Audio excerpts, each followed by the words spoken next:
की रात हुई गोलीबारी मामले में राजद के मुख्य प्रवक्ता शक्ति यादव ने प्रेस कॉन्फ्रेंस कर सत्ता पक्ष पर हमला बोला। आपको बता दें, शक्ति यादव ने कहा है कि कोई ऐसा दिन नहीं है जहां बिहार में सत्ता संरक्षक गंगवार नहीं हो रहा है। बिहार में सत्ता संरक्षित अपराधियों का मन बढ़ा हुआ है। उन्होंने आगे कहा है कि सत्ता की गोद में आनंद सिंह चले गए हैं, वहीं इसीलिए साक्ष्य के अभाव में बरी हो गए हैं और अब सुशासन को गाली देने वाले व्यक्ति को गोद में बिठाया गया है। मोकामा में जो गोलीबारी हुई वह वर्चस्व की लड़ाई है। हमारे राज्यसभा सांसद संजय यादव को भी धमकी मिला। प्रशासन ने अभी तक इस मामले में कोई उपलब्धि नहीं दिखाई है। वहीं आगे उन्होंने अपराध करने वाले लोगों को सरकार से XYZ सुरक्षा मिल रहा है की बात कही है। अब जनता दल यू के विधायक रहे और पूर्व विधायक ने जिस तरह की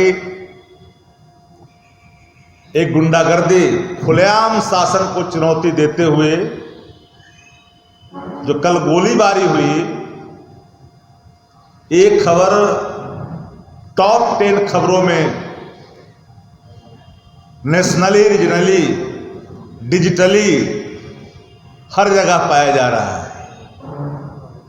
मुख्यमंत्री बिहार जो टाइड हैं उनको तो पता भी नहीं होगा, वह स्टे कर रहे थे कल मधेपुरा में, पता भी नहीं होगा कि बिहार में भी कोई घटना घटी है।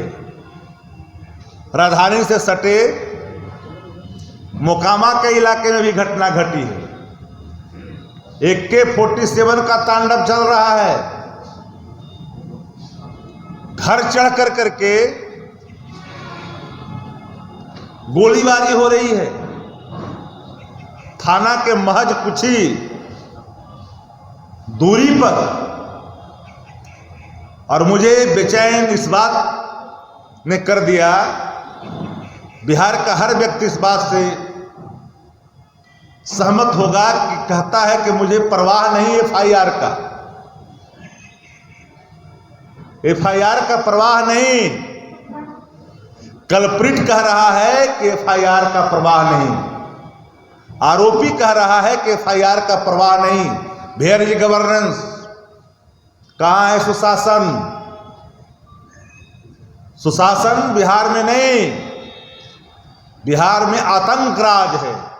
बिहार में पटना से सटे मोकामा में फायरिंग की घटना घटने के बाद विपक्ष सत्ता पक्ष पर हमलावर है। नेता प्रतिपक्ष तेजस्वी यादव ने कहा है कि हम अपराध को लेकर पिछले 8 महीने से लगातार बुलेटिन जारी कर रहे हैं। कोई एक ऐसा घटना नहीं बल्कि ऐसी अनेकों घटना है जिनको हम अपने बुलेटिन में जिक्र करते हैं, लेकिन बिहार के मुख्यमंत्री नीतीश कुमार इन मामलों पर संज्ञान नहीं ले रहे हैं। वहीं दूसरी तरफ खुद मुख्यमंत्री होश में नहीं है। पटना के नजदीक 100 से 200 की संख्या में गोली चलाई जाती है और जो अपराधी है वो खुलेआम इंटरव्यू दे रहे हैं। इससे आप समझ सकते हैं कि बिहार में लॉ एंड ऑर्डर की स्थिति क्या हो चुकी है।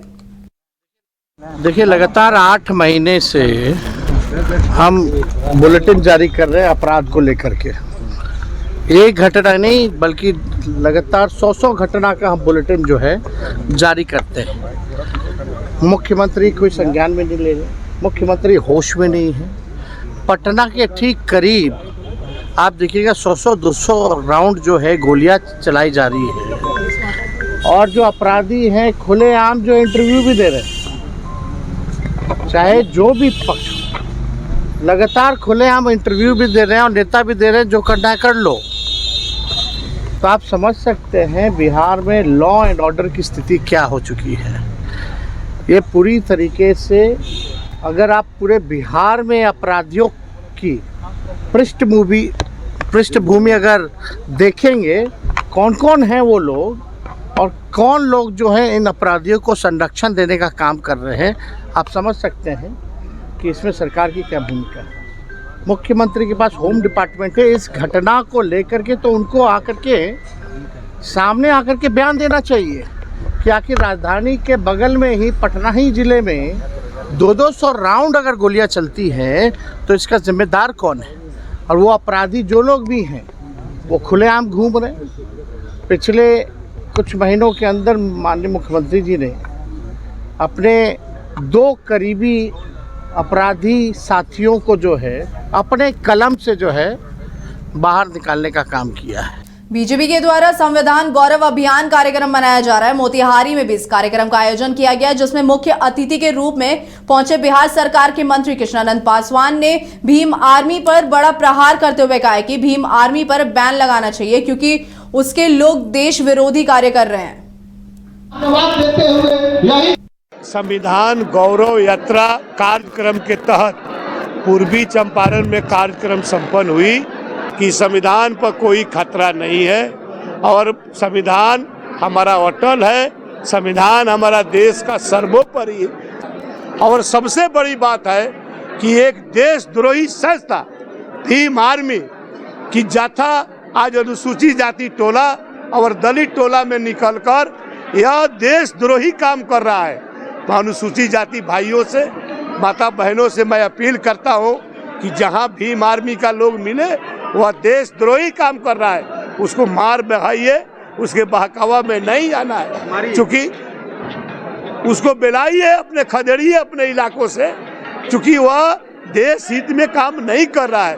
वह विदेशों का फंडिंग लेकर गाड़ी घुमा रहा है और अनुसूचित जाति के लोगों को बरगला रहा है। संविधान गया के धर्मसभा भवन में आयोजित सीपीआईएमएल के बदलो बिहार समागम कार्यक्रम में पार्टी महासचिव दीपांकर भट्टाचार्य ने बिहार के मुख्यमंत्री नीतीश कुमार की प्रगति यात्रा पर तीखा हमला बोला। आपको बता दें, उन्होंने सीएम नीतीश कुमार की प्रगति यात्रा को आतंक यात्रा और अहंकार यात्रा का नाम दिया। दीपांकर भट्टाचार्य ने कहा है कि करीब 20 वर्षों से सत्ता में काबिज नीतीश सरकार अब जनता के मुद्दों से पूरी तरह कट चुकी है। प्रदेश में हर वर्ग प्रशासनिक अत्याचार से त्रस्त है। उन्होंने बीपीएससी अभ्यर्थियों पर लाठीचार्ज और माले नेताओं की गिरफ्तारी को सरकार की तानाशाही का उदाहरण बताया। इसके साथ ही दीपांकर भट्टाचार्य ने ऐलान किया है कि 9 मार्च को पटना के गांधी मैदान में बदलो बिहार समागम का आयोजन होगा। इसमें आंदोलनकारी ताकतें एकजुट होकर सरकार और सिस्टम के खिलाफ अपनी आवाज बुलंद करेंगी।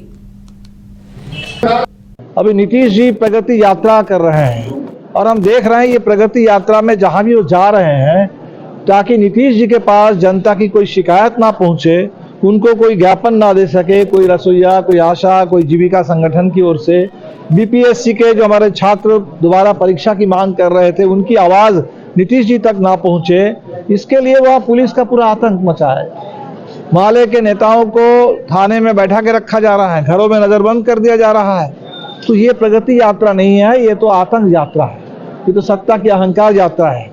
तो आज सत्ता के इस घमंड के खिलाफ, इस दमन के खिलाफ बिहार के सभी आंदोलनकारी ताकतें एकजुट हो रही है और इसीलिए ये जो आज का समागम है मगध प्रमंडल का, ये पूरे आंदोलनों का, मुद्दों का महाजुटान है। अभी नीतीश बिहार में बीपीएससी अभ्यर्थियों को लेकर लगातार सियासत जारी है। बीपीएससी अभ्यर्थियों को जनसुराज के संस्थापक प्रशांत किशोर का भी समर्थन प्राप्त है। पहले प्रशांत किशोर ने बीपीएससी परीक्षा रद्द करने की मांग को लेकर 14 दिन अनशन पर बैठे थे। अनशन खत्म करने के बाद प्रशांत किशोर परीक्षा रद्द करने को लेकर सत्याग्रह कर रहे हैं। उनका कहना है कि जब तक परीक्षा रद्द नहीं होती है तब तक वो आंदोलन करते रहेंगे, जिसको लेकर जनसुराज पार्टी के संगठन महासचिव व पूर्व विधायक किशोर कुमार मुन्ना से बात की है हमारे संवाददाता अंशु ने, और उन्होंने क्या कुछ कहा है आइए आपको सुनाते हैं। कि हमारे साथ पूर्व विधायक किशोर कुमार मुन्ना है और जनसुराज में जो है संगठन महासचिव के पद पे हैं। किशोर जी कैसे देखते हैं, क्योंकि देखिए लगातार आपके नेता ने जो आग्रह भी, नेता ने जो है आंदोलन भी किया, जेल भी गए, लेकिन सरकार कहाँ अभी तक कुछ नोटिस तो नहीं ली है, आप लोग इतना कर रहे हैं। अरे सरकार तो बहरी है ना, सरकार कर्पूरी जी के सपने को कुचलना चाहती है। कर्पूरी जी का सपना क्या था कि डेमोक्रेट कायम हो, लोकतांत्रिक मूल्यों का स्थापना हो। सरकार लोकतांत्रिक मूल्यों का हनन कर रही है, उसको कुचल देना चाहती है। अरे कोई प्रशांत किशोर जी का डिमांड थोड़े है, वो लाखों छात्र हैं जिसके साथ अन्याय हुआ है, जिनका पेपर लीक हुआ, नौकरी का, परीक्षा का, उसको न्याय मिले। वो लोग कहते हैं हमारी बात को सुन ले मुख्यमंत्री, फिर फैसला ले, तो सुनने के लिए तैयार नहीं है। प्रशांत जी उसी के लिए कर रहे हैं। सत्याग्रह कब तक चलेगा? जो आप लोगों ने टेंट लगाया है, तमाम चीज़ें हुई है, सत्याग्रह कब तक चलेगा? आप प्रशांत जी क्या बोले थे, गांधी मैदान से शुरू हुआ है और गांधी मैदान में ही ख़त्म होगा। तब देख लीजिए कब शुरू होगा, कब ख़त्म होगा। अच्छा, कल जो जयंती मना रहे हैं, कर्पूरी ठाकुर जी की जयंती मना रहे हैं आप लोग, तो आप क्या, आरजेडी भी मनाती है, तमाम पार्टी मनाती है, आपका क्या विजन है? भाई आरजेडी 15 साल सत्ता में रही ना, सबसे ज़्यादा किस समाज को कुचला गया, सबसे ज़्यादा किस समाज को पीछा किया गया, किनके पूंजी पर, किनके शिक्षा पर क्यों नहीं शिक्षित होने दिया, गरीब गुरुआ को क्यों नहीं पढ़ने दिया, पिछड़े वर्ग को क्यों नहीं आगे किया। तो 15 साल तक आप सत्ता में रहे तो आपको पिछड़ा याद नहीं आया, आपको दलित याद नहीं आया, आपको वंचित याद नहीं आया, और आज आप घरियाली आंसू बहा रहे हैं। प्रशांत किशोर जी चाहते हैं कि भाई जमीन पर उनको न्याय मिले, गांव में भ्रष्टाचार खत्म हो, पुलिसिया जुल्म खत्म हो, दलित शोषित को न्याय मिले। किशोर जी कोई तो ये भी कहता है, जो क्या कहते हैं बीजेपी का बी टीम की भूमिका में है। अरे भाई बीजेपी का बी टीम रहते तो हम जमीन पर थोड़े लड़ते, हम बीजेपी से लड़ने वाले कौन हैं? बीजेपी से सीधे जन स्वराज की लड़ाई रहेगी। कुछ लोग ये भी कहते हैं किशोर कुमार मुन्ना जी इसलिए आ गए हैं, उनको चुनाव भी लड़ना है। नहीं भाई, चुनाव मैंने कहा कि भाई पार्टी बड़ी है, पार्टी बनाने के लिए एक चुनाव क्या 100 लोग चुनाव कुर्बानी, जितना आज़ादी की लड़ाई लोग लगा, 74 आंदोलन लड़ा, सब लोग चुनाव लड़े थे क्या? लाखों लोग, 21 लाख से ज़्यादा लोग आज़ादी की लड़ाई में जो गुमनाम है, उनका नाम भी इतिहास में लिखा नहीं गया है, लेकिन देश की आज़ादी के लिए सत्याग्रह जो चलता रहेगा। बिल्कुल, ये सत्याग्रह गांधी मैदान से शुरू हुआ था, गांधी मैदान में खत्म हुआ। चलिए, तो किशोर कुमार मुन्ना हमारे साथ थे, क्या कुछ कहा इन्होंने वो भी आपने सुना सत्याग्रह को लेकर के। सहयोगी हीरा के साथ Anshu Jha, news bioscope. Purnia police ने गुप्त सूचना के आधार पर एक ट्रक विदेशी शराब की बड़ी खेप को डगरुआ थाना क्षेत्र में पकड़ लिया। सूचना का सत्यापन और आवश्यक कार्यवाही के बाद पूर्णिया अधीक्षक की तरफ से अनुमंडल पुलिस पदाधिकारी वाईसी आदित्य कुमार के नेतृत्व में एक टीम का गठन किया गया था। गठित टीम डगरुआ थाना के आगे NH 31 पर बैरिकेडिंग कर वाहन चेकिंग कर रही थी और वाहन चेकिंग के क्रम में दालकोला की तरफ से आने वाले ट्रक को सशस्त्र बल के सहयोग से रोका गया और संदेह के आधार पर जब ट्रक की तलाशी ली गई तो ट्रक में बने तहखाने के अंदर से 3707 लीटर लगभग विदेशी शराब बरामद की गई। तत्पश्चात ट्रक चालक पवन कुमार को गिरफ्तार किया गया, जो बिहार के वैशाली का बताया जा रहा है। पुलिस की तरफ से पूछताछ के क्रम में अभियुक्तों की तरफ से शराब तस्कर के फॉरवर्ड बैकवर्ड लिंकेज के बारे में खुलासा किया गया और इस संबंध में पूर्णिया पुलिस की तरफ से विधि सम्मत कार्रवाई की जा रही है। सुबह में एक जानकारी प्राप्त हुई थी कि एक शराब की बड़ी खेप आने वाली है। उसी में एक टीम का गठन किया गया था, जिसमें विभिन्न थाना के थानाध्यक्ष थे और डगरुआ थाना के भी लोग थे। टीम के द्वारा चेकिंग लगाया जा रहा था। उसी समय एक टैंकर को आते हुए देखा गया, जो दालकोला की तरफ से लोड से आ रहा था। इसकी चेकिंग की गई, जिस पता चला कि इस टैंकर में शराब रखी हुई है और इसको ला के जाँच किया गया तो इसमें से 3707 लीटर विदेशी शराब पाई गई है उसमें। और इसमें साथ में जो ट्रक चालक थे उसकी गिरफ्तारी हुई है। ट्रक चालक वैशाली के हैं और इस पे गाड़ी में 3 जोड़ा नंबर प्लेट भी पाया गया है। तो इससे स्पष्ट है कि ये लोग अलग नंबर बदल के ट्रक बोलते हुए नौगछिया जाने। बाबा साहब भीमराव अंबेडकर को लेकर बीजेपी किस तरह से उनकी बातों को, उनके संदेशों को आगे बढ़ा रही है, इसे लेकर संविधान गौरव अभियान कार्यक्रम में केंद्रीय गृह राज्य मंत्री नित्यानंद राय पहुंचे। उन्होंने सभा को भी संबोधित किया। उन्होंने कहा कि भीमराव अंबेडकर को भारत रत्न और देश के गरीबों और दलितों को केंद्र सरकार की विभिन्न योजनाओं का लाभ पीएम नरेंद्र मोदी की तरफ से दिलाया गया है और जो आज तक किसी सरकार ने नहीं दिया। ये बातें भारत सरकार के केंद्रीय गृह राज्य मंत्री नित्यानंद राय ने मुजफ्फरपुर के बैरिया स्थित बनवारी लाल कॉलेज के प्रांगण में कही। उन्होंने कहा कि विपक्ष को सिर्फ एक परिवार के लिए सत्ता, कुर्सी और तमाम संसाधन चाहिए। आजादी के बाद से ही कांग्रेसियों ने गरीबों के हक के कई लाख करोड़ लूट लिए हैं, जिसे अब दुरुस्त किया जा रहा है। उन्होंने बिहार के लालू राबड़ी के 15 साल के शासनकाल में हजारों करोड़ के घोटाले का भी उल्लेख करते हुए लालू प्रसाद और आरजेडी पर भी निशाना साधा।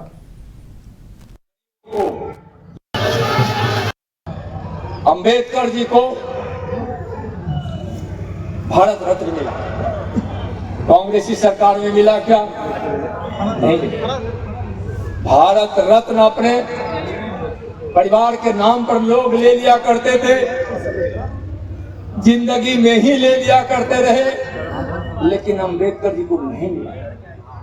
जब भारतीय जनता पार्टी के समर्थन से दिल्ली में सरकार बनी, उस समय अंबेडकर जी को भारत रत्न मिला। आज राजनीति करने वाले अंबेडकर के नाम पर कांग्रेसियों को, आरजेडी और कम्युनिस्टों को कहते हैं, अगर हिम्मत है आरजेडी वालों, तो कांग्रेस से पूछो कि बाबा साहब को अपमानित करने वाले कांग्रेसियों से पूछो कि अपमानित करके आपने जो दलित और वंचितों को अपमान किया है, आप उसी के पूछने के जगह पर आप उसके गोद में खेल रहे हैं। इसका मतलब क्या है? इसका मतलब है कि आपको अंबेडकर से मतलब नहीं है, आपको अपने परिवार के लिए सत्ता चाहिए। अंबेडकर जी को भारत रत्न मिला। भाकपा माले जिला कार्यालय में 9 मार्च को बदलो बिहार महाजुटान और 25 को आरा में समागम को लेकर प्रेस वार्ता रखी गई, जिसे संबोधित करते हुए राज्य सचिव भाकपा माले कुणाल ने कहा कि देश एक भयावह संकट के दौर से गुजर रहा है। देश का संविधान और लोकतंत्र खतरे में है। ऐसे में उन्होंने कहा कि बिहार के सामाजिक आर्थिक सर्वे से यह उजागर हुआ कि बीजेपी जेडीयू के 2 दशकों के शासन के बाद भी बिहार में भयावह गरीबी है। 1/3 परिवार 200 रुपए प्रतिदिन की आमदनी पर गुजारा कर रहे हैं। ऐसे गरीब परिवारों को 2 लाख रुपए की आर्थिक मदद पहुंचाने की सरकारी घोषणा अब तक चंद परिवारों तक भी नहीं पहुंची है, जिसे देखते हुए आगामी 9 मार्च को पटना के गांधी मैदान में पार्टी ने बदलो बिहार महाजुटान कार्यक्रम करने का फैसला लिया है। 20 वर्षों से जो भाजपा जेडीयू की सरकार बिहार में चल रही है, अब तो डबल इंजन की सरकार हो गई है, तो बिहार की जनता इससे उकता गई है और वो बिहार में एक बदलाव चाहती है। और समाज के विभिन्न तबके के लोग, मजदूर हों, किसान हों, छात्र हों, बेरोजगार हों, महिलाएं हों, स्कीम वर्कर हों, सब अपने अपने अधिकारों के लिए लगातार लड़ रहे हैं। तो हमारी पार्टी चाहती है कि तमाम लड़ाइयों को एक जगह समेटा जाए, कोई एक मंच दिया जाए और बिहार की जो चिरलंबित के बदलाव की जो लड़ाई है, उस लड़ाई को एक नई ताकत दी जाए, उसको मजबूत किया जाए, आगे बढ़ाया जाए। और इसी उद्देश्य से आगामी 9 मार्च को गांधी मैदान में हमारी पार्टी ने बदलो बिहार महाजुटान का फैसला लिया है। और इसमें हम चाहते हैं कि बिहार के न सिर्फ हमारी पार्टी से जुड़े हुए जो लोग हैं, हमारी पार्टी का जो समर्थक आधार है वह जुटे, बल्कि बिहार में बदलाव की आकांक्षा रखने वाली जो भी ताकतें हैं और जो भी अपने अपने अधिकारों के लिए लोग लड़ रहे हैं, सबों का वहाँ जुटान हो, सब एक जगह आवें और बिहार की लड़ाई को आगे बढ़ाएं। छपरा में भेल्दी थानाध्यक्ष को सूचना मिली कि मुफस्सिल थाना कांड के आरोपी आर्म्स एक्ट के प्राथमिक अभियुक्त अनीश राय ने अवैध हथियार मुरली सिसरिया गांव से सुमन ठाकुर के मिनीगन फैक्ट्री से खरीदी थी।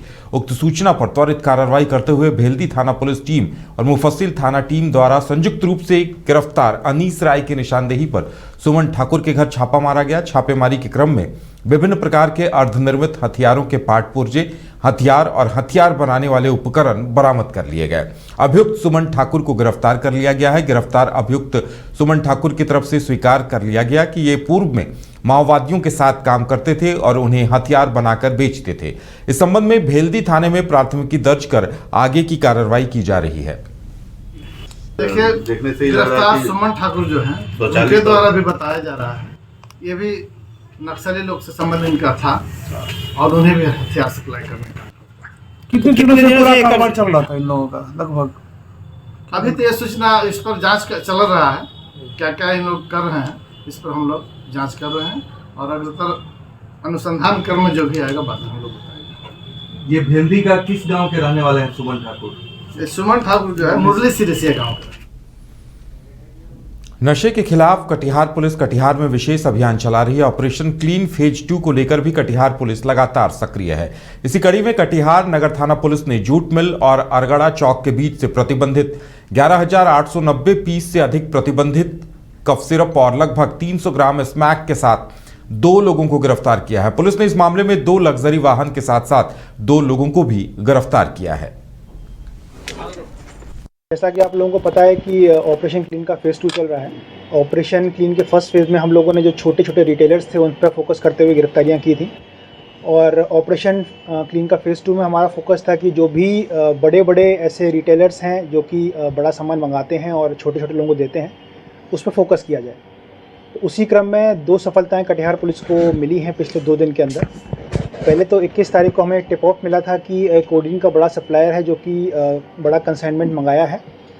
उसी क्रम में हम लोगों ने 2 लोगों को एप्रीहेंड किया जिनका नाम था परविंदर सिंह पिता का नाम सुरेंद्र सिंह, इनका बेसिक एड्रेस है रोताना और भी रहने वाले हैं नगर कटिहार के। दूसरे मुन्ना कुमार पिता सहिंदर यादव, ये भी नगर कटिहार के रहने वाले हैं। इन लोगों को 2 गाड़ियों के साथ एप्रीहेंड किया गया, जिसमें लगभग 300 ग्राम स्मैक और 40 बोतल कोडिंग प्राप्त हुई। इसी क्रम में पूछताछ में चूँकि जो टिप ऑफ था, हमको मालूम था कि बड़ा कंसाइनमेंट है, इन लोगों के द्वारा ये एक्सेप्ट किया गया कि मुफस्सिल थाना क्षेत्र में मनिया पुल के पास इनका एक गोडाउन है, जहाँ पर इन्होंने थोड़ा कोडिंग रखा हुआ है। रात को ही पूरी की पूरी सर्च टीम वहाँ गई और वहाँ पर छापेमारी क्रम में लगभग 119 कार्टून हम लोगों को कोडीन मिलता है, जिसका टोटल अमाउंट लगभग 1189 लीटर है। अनुमानित मूल्य इसका लगभग 20 से 25 लाख के बीच में रहा होगा। जो स्मैक हम लोगों को बरामद हुआ है उसका अनुमानित मूल्य लगभग 4 लाख रुपए है। जैसा कि आप लोगों को पता है